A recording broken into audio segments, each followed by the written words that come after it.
Class 12, Subject Political Science, Chapter number 4, Congress System, Challenge and Restoration. And the topics are Challenge of Political Succession, Shastri after Nehru and Indira Gandhi after Shastri.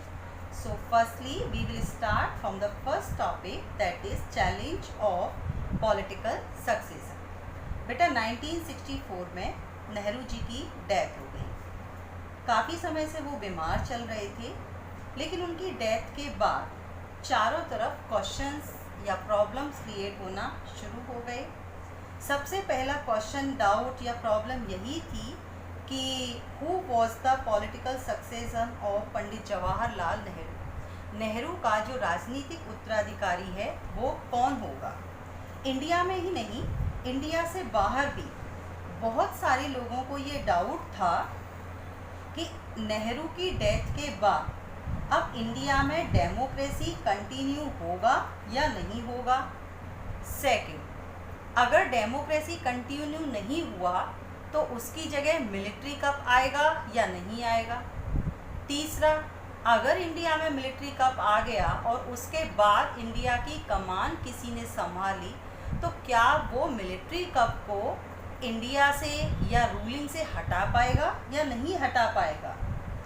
Fourth problem इसी से related I कि इन सब चीज़ों के बाद just like other newly independent country, India में फिर दोबारा से कभी डेमोक्रेसी एस्टेब्लिश हो पाएगा या नहीं हो पाएगा।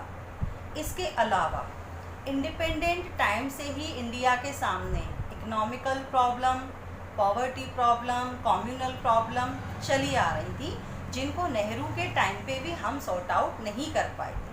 तो ये सारी प्रॉब्लम्स इतनी ज़्यादा बढ़ गई, इतनी ज़्यादा इंक्रीज हो गई कि इनको नाम दे दिया गया डेंजरस डिक्लेयर। क्लियर हुआ। इसके बाद में हमारा नेक्स्ट टॉपिक आ जाता है from Nehru to Shastri.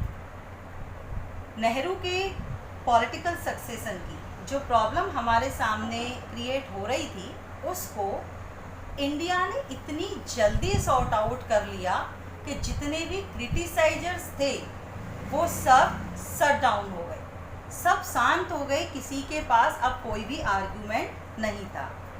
Congress party के चेयरपर्सन के कामराज ने अपने अदर सीनियर लीडर्स और एमपीज के साथ में कंसल्ट किया और उन्होंने पाया कि लाल बहादुर शास्त्री एक ऐसे व्यक्ति हैं जिनको everyone want to make PM of the India. सब लोग उनको भारत के प्रधानमंत्री के रूप में देखना चाहते हैं। As a result Lal Bahadur Shastri को विदाउट एनी डाउट इंडिया का पीएम सिलेक्ट किया गया। बेटा लाल बहादुर शास्त्री यूपी के रहने वाले थे और नेहरू के टाइम पर कैबिनेट में भी कई ईयर तक रहे थे। शास्त्री जी को लेके दो अच्छी बातें ये थी कि पहला, उनको लेके कभी भी किसी तरीके का कोई नेगेटिव पॉइंट हम लोगों के सामने नहीं आया और उनको उनकी सिंपलिसिटी और पॉलिसी मेकिंग के लिए बहुत अच्छे से जाना जाता था। नेहरू के टाइम पे जैसा मैंने अभी कहा कि शास्त्री जी कैबिनेट मिनिस्टर थे और उन्होंने रेल मिनिस्ट्री को संभाला था।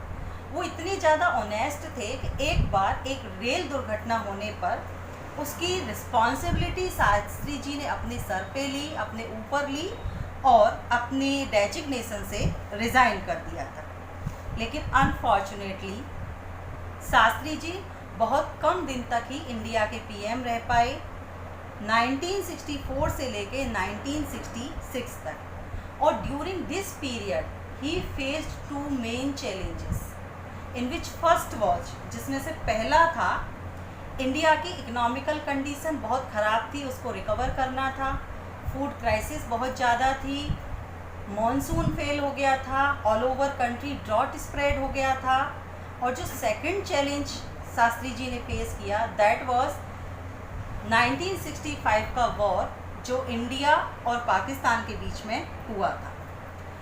1965 में इंडिया और पाकिस्तान के बीच में जो वॉर हुआ था, उस वॉर को किस तरीके से हम एंड कर सकते हैं, हमें क्या सरकमटेंसेस रखनी होंगी, क्या एक्सचेंज ऑफर हमारे होंगे। इन सारी चीज़ों पर डिस्कस करने के लिए यूएसएसआर के कहने पर शास्त्री जी ताशकंद गए थे, जहां अनफॉर्चुनेटली 10 जनवरी 1966 को उनकी डेथ हो गई। इसके बाद में नेक्स्ट आता है हमारा फ्रॉम शास्त्री टू इंदिरा गांधी। शास्त्री जी की डेथ के बाद, जैसा आई ऑलवेज सेड कि दुनिया गोल है, फिर दोबारा से हम सबके सामने वही प्रॉब्लम्स क्रिएट हो गई कि अब शास्त्री जी का पॉलिटिकल सक्सेशन कौन होगा, डेमोक्रेसी एस्टेब्लिश रह पाएगा या नहीं रह पाएगा, कहीं मिलिट्री कप तो नहीं आ जाएगा, क्या इंडिया मिलिट्री कप के बाद डेमोक्रेटिक हो पाएगा या नहीं हो पाएगा, एज सो ऑन। लेकिन इस बार पहले से जो सरकमटेंसेस थी वो थोड़ी सी चेंज थी, क्योंकि जब भी हम किसी को प्रॉब्लम को एक बार फेस कर लेते हैं तो उसके लिए माइंड मेकअप कर लेते हैं कि इन फ्यूचर जब भी ये प्रॉब्लम हमारे सामने आएगी हम उसको किस तरीके से सॉर्ट आउट करेंगे। So this time we have the solution, और एक नहीं दो सल्यूशन हमारे पास थे, मोरारजी देसाई और इंदिरा गांधी। अब दोनों में से किसी एक को सिलेक्ट करना था, तो जाहिर सी बात है कि हमको दोनों के बीच में कंपेयर करना पड़ेगा। तो जितने भी सीनियर्स लीडर्स थे कांग्रेस के, उन्होंने दोनों के बीच में कंपेयरिंग स्टार्ट की। देसाई उस टाइम पे महाराष्ट्र और गुजरात के सीएम रह चुके थे और कैबिनेट मिनिस्टर भी रहे थे। सेकंड हैंड इंदिरा गांधी कांग्रेस की चेयरपर्सन रह चुकी थी और शास्त्री जी के टाइम पे इंफॉर्मेशन मिनिस्ट्री भी संभाले हुए थी। अब प्रॉब्लम क्रिएट हुई, दोनों के पास दो पॉजिटिव पॉइंट थे, फिर दोबारा टाई अप हो गया। आप बताओ किसको पीएम बनाओगे। तो जितने भी सीनियर्स लीडर्स थे दे डिसाइडेड कि हम एक हिडन वोटिंग करवाएंगे, एक हिडन इलेक्शन करवाएंगे, और जो भी उसमें विनर होगा उसी को हम पीएम बना देंगे। हिडन वोटिंग करवाई गई, रिजल्ट सामने आए, इंदिरा गांधी विनर रही। As a result Indira Gandhi को पीएम बनाया गया।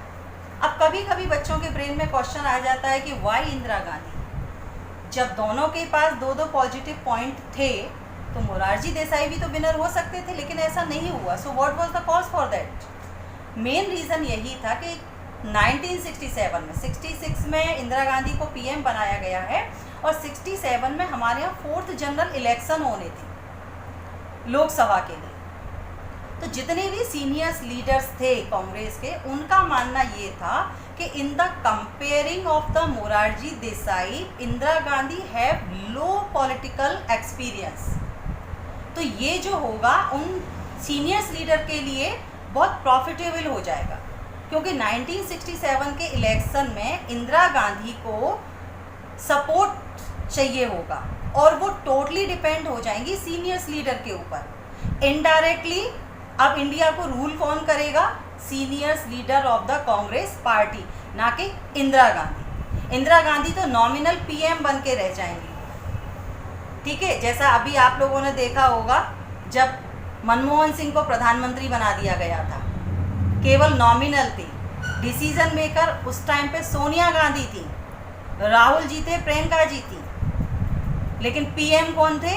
मनमोहन सिंह। तो सेम वही कंडीशन उस टाइम पे जो सीनियर्स लीडर थे उनके ब्रेन में वर्क